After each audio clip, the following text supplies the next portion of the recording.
இன்றைய ஆன்மீக தகவல் நிகழ்ச்சியில் ஒருவருடைய ஜாதக கட்டத்தில் 10ஆம் இடத்தை வச்சு எந்த மாதிரியான விஷயங்களை தெரிஞ்சுக்கலாம் அப்படிங்கிற விஷயத்தை பார்க்கும் பொழுது, பொதுவாகவே ஜாதக கட்டம் 12 கட்டங்களில் இந்த 10வது கட்டம் அப்படிங்கிறது உத்தியோகஸ்தானமாக, ஜீவனஸ்தானமாக, தொழில் ஸ்தானமாக சாஸ்திரத்தால் சொல்லப்பட்டிருக்குது.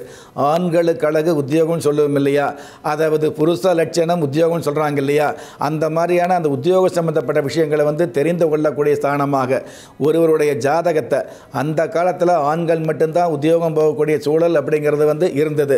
ஆனால் இந்த காலத்தில் ஆணும் பெண்ணும் சேர்ந்து சம்பாதிக்க வேண்டிய, உத்தியோகம் செய்ய வேண்டிய ஒரு சூழல் இருக்கிறதுனால காசு பணம் சேர்ப்பதற்கு கலிகாலத்தில் அதிகமான கஷ்டத்தை இஷ்டப்பட்டு ஏற்க வேண்டிய அமைப்பு இருக்கிறதுனால இந்த 10ஆம் இடத்தை பார்க்கும் பொழுது அந்த ஆணுக்கு உத்தியோகம் அமையுமா, எந்த வயசில் உத்தியோகம், படிப்பு படித்து முடிஞ்ச உடனே உத்தியோகம் கிடைக்கும் அல்லது முதல் மதிப்பெண் வாங்கினா முன்னுரிமை கிடைக்கும் அப்படிங்கிற பொதுவான விஷயத்துக்கு அப்பாற்பட்டு உண்மையாலுமே உங்களுடைய ஜாதகப்படி உங்களுக்கு எந்த வயசில் உத்தியோகம் கிடைக்கும், அந்த உத்தியோகம் நல் உத்தியோகமா அப்படிங்கிற விஷயத்தை தெரிஞ்சுக்க முடியும்.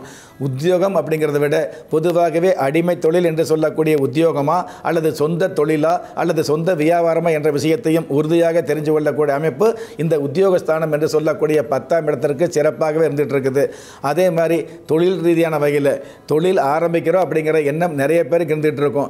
ஆனால் அந்த தொழிலை கையில் காசு இருந்தாலும் முயற்சி இருக்கும், ஆசை இருக்கும், தொழில் அமையாமல் இருக்கும் இல்லையா, அந்த மாதிரி தொழில் அமையுமா என்ற விஷயத்தை தெரிஞ்சு கொள்ளக்கூடிய இடம் இந்த உத்தியோகஸ்தானமாக இருந்துகிட்டு இருக்குது.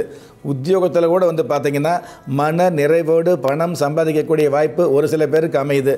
இன்னும் ஒரு சில பேருக்கு பார்த்தீங்கன்னா எவ்வளவு தான் பணம் வந்தாலும் அந்த உத்தியோகத்தில் கௌரவம் இல்லாமல் தேவையில்லாமல் பயப்படுகிற, அதாவது வெடிஞ்சா எந்திரிச்சு உத்தியோகம் போகலாம் அப்படின்னு சந்தோஷமாக, அதாவது இஷ்டப்பட்டு கஷ்டப்படக்கூடிய சூழல் இல்லாமல் உத்தியோகம் போக வேண்டியது வருது அப்படின்னு கஷ்டமாக நினைக்கக்கூடிய சூழலும் ஒரு சில பேருக்கு இருந்துகிட்டு இருக்கும்.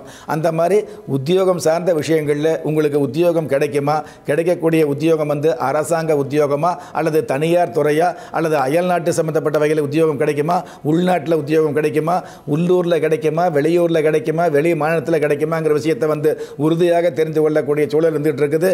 உத்தியோகத்தின் மூலமாகவே நீங்கள் நிம்மதியாக நிதி சேர்க்க முடியுமா என்ற விஷயத்தையும் தெரிந்து கொள்ளக்கூடிய ஸ்தானமாக இந்த ஜாதக கட்டத்தில் 10வது ஸ்தானம் என்று சொல்லக்கூடிய உத்தியோகஸ்தானம், தொழில் ஸ்தானம் உறுதியாக சொல்லப்பட்டிருக்கு.